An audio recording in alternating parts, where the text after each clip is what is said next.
looked into that. They're looking for somebody who can play on the left wing, somebody right-footed preferably in that position. They've already signed Jamie Gittins as well this summer, but obviously they're without Mudryk for the time being. Jadon Sancho has left as well.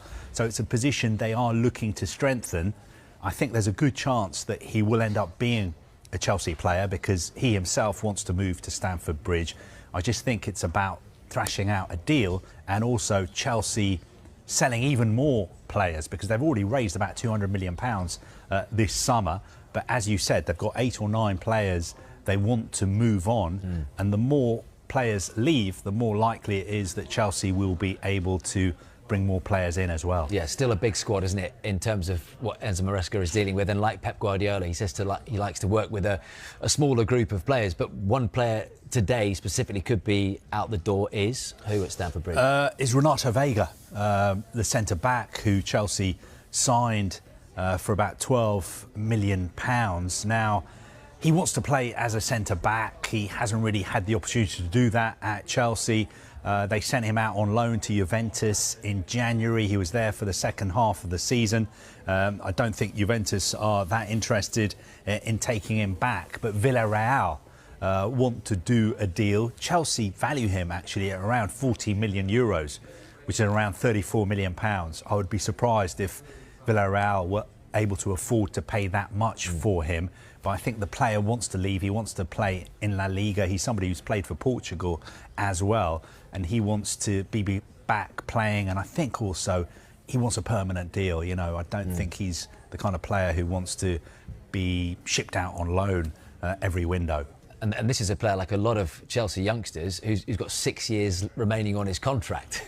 Yeah, I mean, when Chelsea signed him, they made sure that they gave him a really, really long contract. I know it's controversial, but the other way of looking at it is it's worked out really well for Chelsea. Somebody like Enzo Fernandez, they gave him a really, really long contract. Real Madrid have been interested in signing him. There's no way he's going to leave Stamford Bridge because he's got such a long contract. Chelsea in a strong position. Real Madrid can't afford him. Similar situation actually with Nicholas Jackson, a player who's likely to leave Chelsea in the next few weeks. I think last September, he signed a contract extension. He's got something like 8 years left on his contract now, yet looks like he's on his way out of Chelsea as well. I think these long contracts just mean that Chelsea are in a stronger position when it comes to selling players, and that's one of the reasons, perhaps, why they've been able to raise so much money from selling players.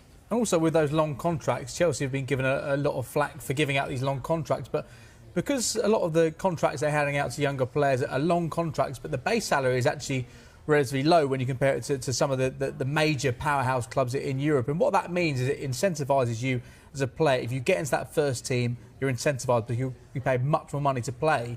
But at the same time, if you're not playing, if you're not in the first team picture, then you can earn much more money elsewhere, which is why it gives you a situation whereby Chelsea may be able to offload players that are on long contracts because they can get better money elsewhere. You're not in a similar situation to a player, say, Jadon Sancho, who is on huge money at Manchester United, and they're struggling to find suitors for him. Well, Chelsea could have signed him in the summer, but they couldn't agree on a wage for him.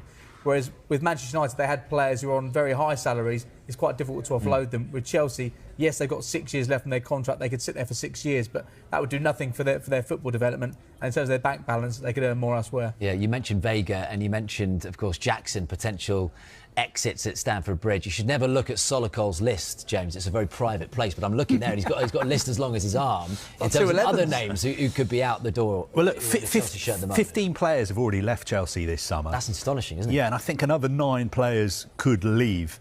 The biggest earner, I think, is Raheem Sterling. He's, I think, one of the biggest earners at the club. I think he was the first player Chelsea signed when Todd Boehly was the sort of acting sporting director after the takeover. Obviously, he was out on loan at Arsenal. I think it's very, very likely that he's going to move out of the club over the next few days, maybe on loan. The other really interesting one is Christopher Nkunku, because I thought he played really well for Chelsea in the Club World Cup this summer. He's back fit. He looks really, really sharp. I think he wants to go to Bayern Munich. He's got a very, very good agent, a super agent, I think we should call him, Pinny Zahavi. and Mr. Zahavi is trying to sort out a deal between Chelsea and Bayern Munich. Bayern Munich at the moment being quite clever, trying to go for a loan deal, but I think Chelsea and the player would prefer a permanent move, and Chelsea are asking for around 50 million euros. And look, we mentioned Mark Gahey earlier, just because obviously over the years he has been linked with a return to Stamford Bridge, and Enzo Maresca in the last 10 days or so has been talking about the need to get another centre-back in. So, I mean, are they happy with what they've got to go September 1st, Chelsea centre-back wise?